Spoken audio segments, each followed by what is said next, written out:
Hey folks, I want to show you today how to, I don't know if you can see me, how to adjust the master cylinder pushrod length on your Ford product. I have a 2004 Grand Marquis, but it seems like Ford has issues with a lot of different vehicles.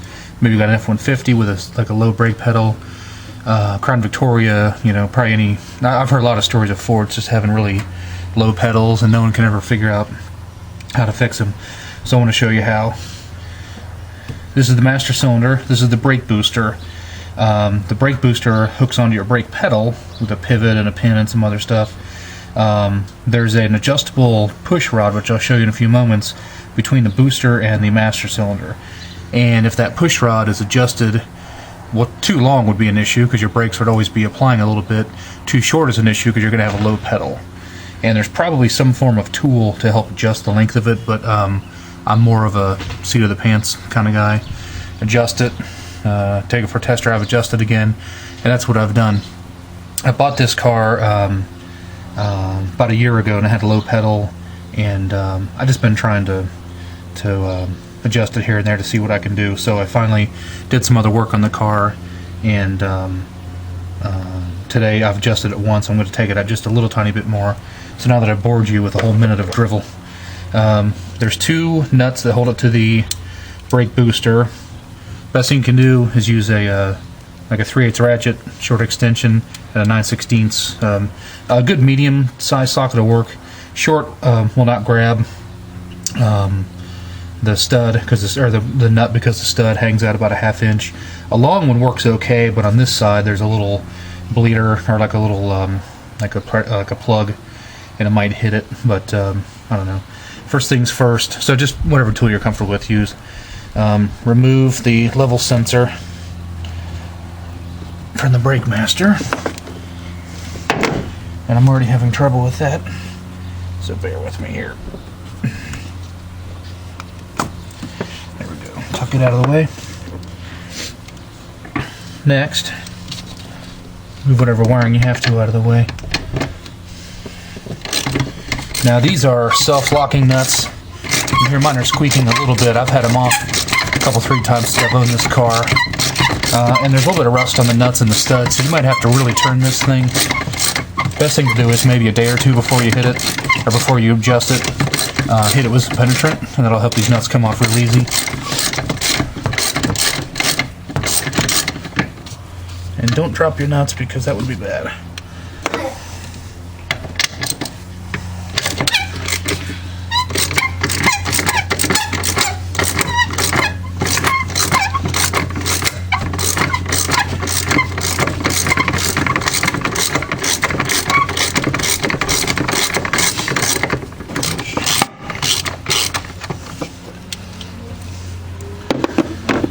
So once both nuts are off, there's a metal bracket that's on the 2 studs that you take off, and there's this big ball of wiring down here, a couple of couplers, and you just kind of move that down out of the way. My master cylinder is mounted on flexible lines, if you can see them down here, so that makes it easy. Just slide the master cylinder off and let it kind of just lean out of the way. Even though they're flexible lines, you don't really want to flex them too much, but it works out pretty well. Let me take the camera off the tripod. I'm going to show you a close-up of this push rod here. So here's what I'm talking about. Let me zoom back out.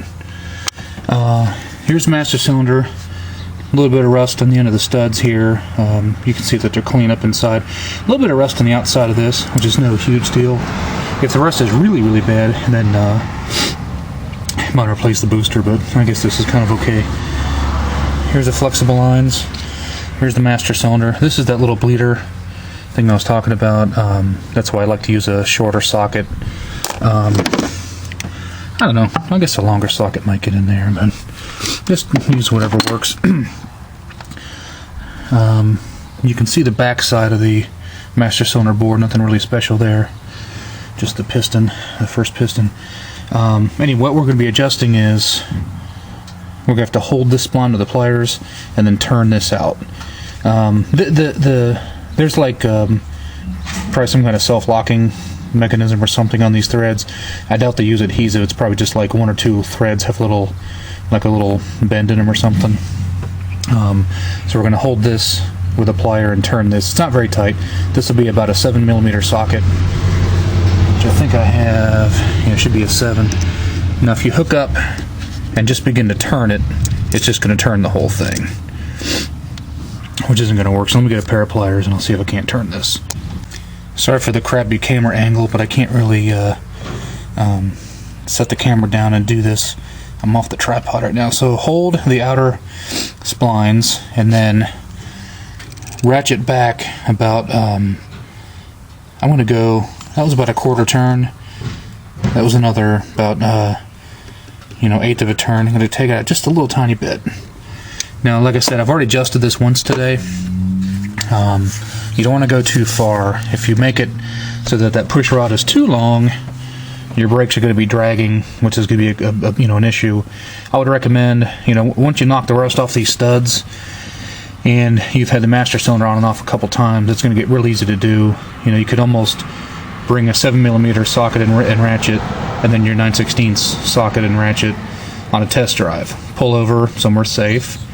I like to use a school parking lot, and then maybe like a church parking lot close to me. I have this little test drive route that I do.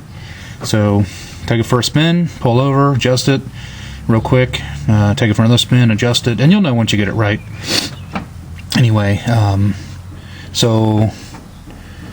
you can mark this if you ever have to take this out, or I don't know. You probably should never have to separate this, but if you want to mark the threads, put a little dot of paint or something, just in case. Maybe you go too far, you want to spin it back in, whatever. But that's really about it to adjust it. Take your master cylinder and get it lined back up, and it should push nice and flush up against the booster.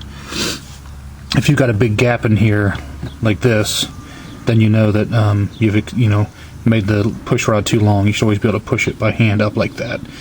And it looks like I've got mine pretty good, so I'll put you back on the tripod and show you how to get it back. Oh, one thing I want to show you too, this wiring down here, this big ball of wiring here, there's a bracket, and this bracket just goes back over the stud on both sides.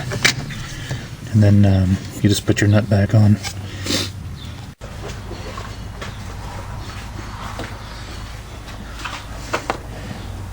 Anyway, this whole job, doesn't even take 10 minutes. Of course, like I said, I've done this before. I've already got the rust off my studs, but I've only been out here about 10 minutes starting and stopping recording. It's really not a bad job at all.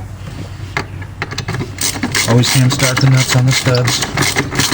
That way you're not stripping anything out. Cross threading.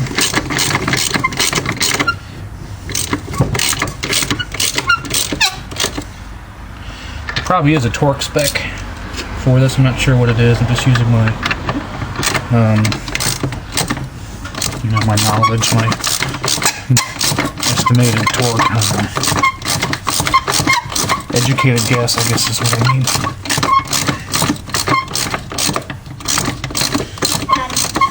This is sleepy time, Abby. And a 14mm will go on the nut. Yes, Abby. That's my daughter in the background. The director. Yes, Abby. Look. Hold on just a sec. Once you're done, get both these tight. Just snug them down pretty tight. They don't have to be super tight.